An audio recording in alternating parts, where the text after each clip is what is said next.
Hibernian 2, Arsenal 1. Welcome to the Football News Top 10s and Lifestyle Zone. Please feel free to subscribe to this channel so as not to miss out on stories that we do upload in here on a daily. Now today, I come up with the match reaction of Arsenal versus Hibernian in that it happened way back in Edinburgh in Scotland there. As you see on your screen right there, Arsenal have really lost out onto this game of a team which goes by the names of Hibernian. Hibernian scored their first goal in the 21st minute. Martin Boyle, after a back pass was played back to the goalkeeper of Arsenal, the Okonkwo newly signed in there, who renewed his contract. He renewed his contract at Manchester at Arsenal in there. He really made that blunder and the ball went in. And Daniel Mackay, 69th minute, scoring into that one. It was a header. Emily Smith-Rowe is scoring that nice goal into the 8th minute after a man who goes by the names of Pepe was fouled, and he really got a penalty that he really missed out to score into the second half in there. Remember, Arsenal started with a side that was weak, but more players were brought in. Thomas Partey, Lacazette was brought in, Pepe was brought in, and very many others in there were brought into. Hector Bellerin, what a nice cross in there. That saw Smith-Rowe really crossing in there. By the way, I think it would be really a very big loss for Arsenal to take off a player who goes by the names of Hector Bellerin this season and really see it that he's no longer an Arsenal player. That is something that Arsenal should work upon, because I think he's really doing great and he's really good on crossing the ball and moving, playing all that line. I don't think Arsenal have a better right back, better than a man who goes by the names of Hector Bellerin in there. So to me, I think Arsenal really needs to keep this lad in here amid rumors that he's going to play for a team which goes by Inter Milan in there. But thank God he has joined the team which goes by names of Arsenal. Now, when you look at the team statistics, Hibernian had 7 shots and Arsenal had 19. Hibernian had 5 shots on target, Arsenal had 5 shots on target, but Hibernian converted 2 out of those and Arsenal converted 1 out of the 5. 35% ball possession, Arsenal had 65 ball possession. 310 passes were completed by Hibernian and Arsenal completed 587 passes in there, almost times 2 what Hibernian had.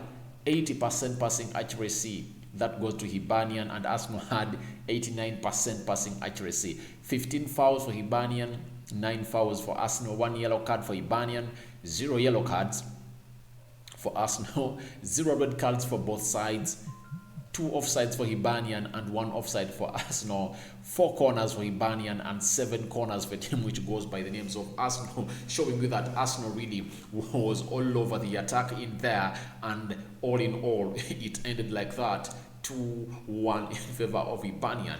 Arsenal getting a lion's share of the possession, but failing to convert that possession into what we call goals in there. But the first half really was really great. When you look at how Arsenal was playing, it was playing very well, but the problem was they couldn't really break down the defense of a team which goes by the name of Hibernian. Nketiah got one of the best chances of the game, whereby a defender of Hibernian lost control of the ball and was the last man. Nketiah got it, faced the goalkeeper and really placed that ball out of the net. Yet it was the most clear chance that it was into this game and failed to give his side a lead.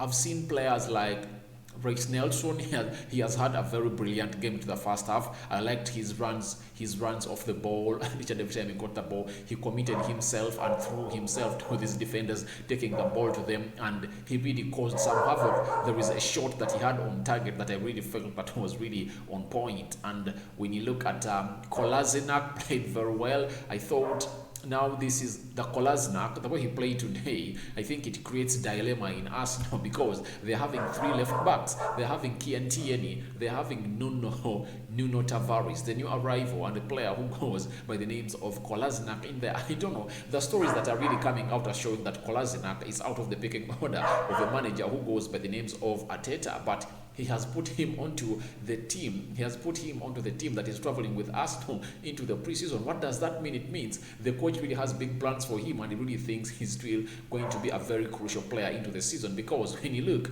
at what teams do, if at all you are not part of the future plans of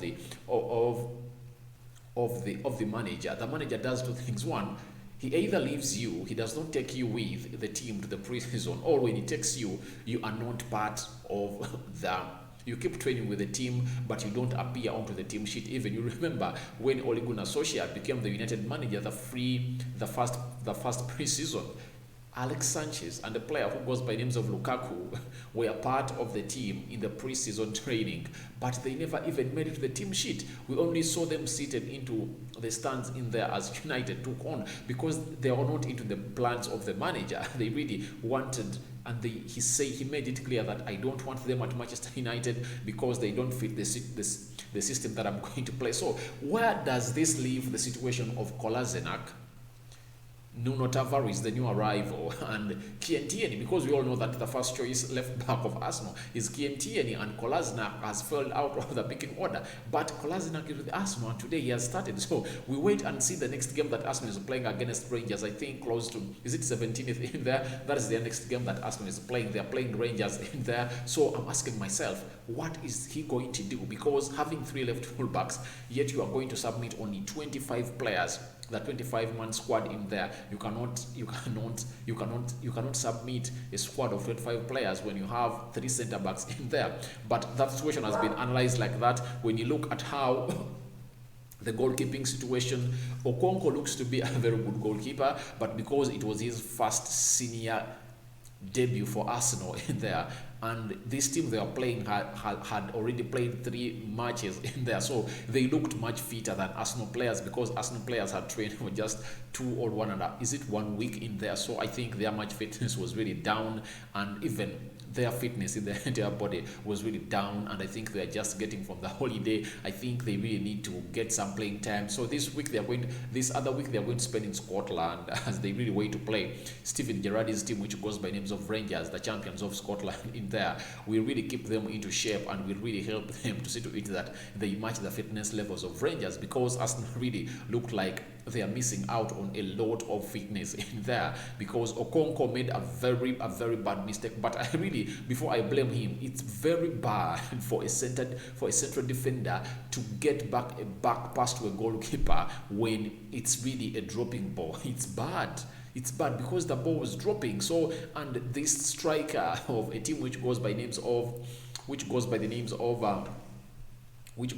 the striker of Hibernian, who goes by names of Martin Boyle, really followed this ball, and when he followed the ball, the goalkeeper missed it, and he really got to an empty net, and he netted that ball into the back of the net. So it shows you that Arsenal really needs to put up certain things in place, because the goalkeeper is good, but Leno is still on holiday, he's not yet back yet. Leno is supposed to start the Arsenal season, and they're looking for Aaron Ramsdale in there and Johnston in there. They really want to bring in a player, but a goalkeeper who can really put up some pressure onto this lad. Arsenal are really into a bad situation, especially in the goalkeeping department, because Martinez, whom they really sold to Aston Villa, £20 million, really helped Lionel Messi and Argentina win their first championship of Copa America since 1993, 28 years back. That's when they did it. So I think he was really a goalkeeper. Martinez showing good class, holding penalties in there for a team which goes by names of Colombia, 3 of them, and he saved Argentina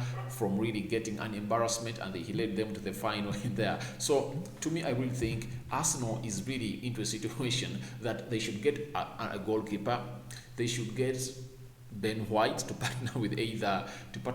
But Paul Murray, I've seen Paul Murray. I think Pablo Murray should be given some playing time, because I like his composure. That Spaniard was really great. Plus Cedric Soares, the Portuguese, in there. He was playing well, and he was a flying right back in there. Maitland Niles also surprised me today into the midfield. He played very well alongside the man who goes by names of El Nini, who comes from Egypt in there. So they played very well in there. Because Arsenal started with a 4-4-2 in there. Aubameyang very silent into this game. He failed to grow into the game because he was really dull. He looked like he's unfit. And I'm asking myself, what is the problem with Aubameyang? Because the last season he played very badly. into the preseason. We expect him to have gotten enough time really to train and really do the needful. He's not doing the best for Arsenal. So to me, I really think it's something bad for Aubameyang in there. He needs to lift up his spirits. But when Lacazette came on, Pepe came on, Smith Rowe came on, Thomas Partey came on, they changed the goalkeeper, Ryanson came on for Okonkwo. Who else came on?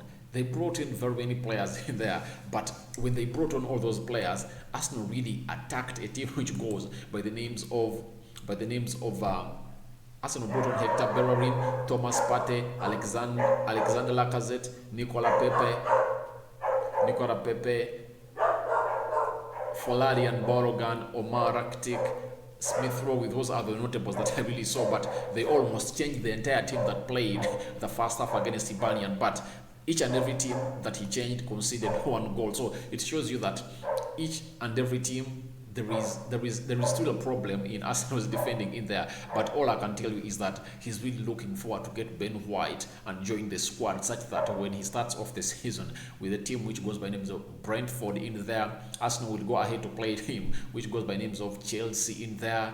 They will play, is it a Tottenham Hotspur? They will play a Man City. Their first three games really have Brentford, Chelsea, and Man City in there. So they really need to put themselves into order because they might get a humiliation of their time. Let's wait and see how Nuno Tavares gets into this team. Lokonga, because those are the two confirmed signings, though Lokonga has not yet been unveiled, but he passed the medical of a team which goes by names of Arsenal. So we wait to see how Lokonga fits into this team in here. So guys, I want to see that. That's my reaction for Hibernian 2 Arsenal 1. Please feel free to go into the comment section and tell me what you think about Arsenal versus Hibernian. Arsenal losing their first preseason game there, 2-1 in there, but Pepe missed a penalty that would have put this game to a level, and that penalty was saved by the goalkeeper of a team which goes by names of Hibernian. So that's it. All I can tell you is that Arsenal have really seen themselves lose their first game in there of the preseason, 2-1. Matt Boyle and Daniel Markey of a team which goes by the names of Hibernian, and Emily Smith Rowe, who is negotiating with Arsenal to be given a new contract in there, and going in for a shirt number 10, really came out and really scored that one goal of Arsenal. Pepe missed a penalty. That's how things went in there, as Arsenal saw itself lose its first game in there. But to me, I really don't take these preseason games serious. One thing I really want to know is that it helps a team really to gain momentum and really know the coach really to try out his system. But the two last games of the preseason, because most of the players are back, will really show us the real shape of Arsenal, because I cannot judge the team of Arsenal right now according to how they are playing, because there is no one going to judge them, because the manager really is trying out certain things. We have seen very young players coming into play, and I'm waiting for the two last games. I think Arsenal is playing Tottenham Hotspur, and which other team? They are playing Tottenham Hotspur, and there is another team they are playing, but Tottenham Hotspur is the last team they are playing into those preseason friendlies in there. So that Tottenham Hotspur game is really going to be crucial. I think it will be around 6th or 7th. It's really going to be crucial, because Arsenal will be having all its signings back in. If a Ben White, a Madison, or an Awa in there, Lokonga and Nuno Tavares, the Chiantinis will be back. And very many other Arsenal players will be back into the picking order, and we wait and see how Arsenal is going. That's when I'm going to come out and judge Arsenal. But right now, there is no way I can judge Arsenal. Let's wait and see how they play a game against Rangers, because the players have been unfit. I've watched them. They've been unfit.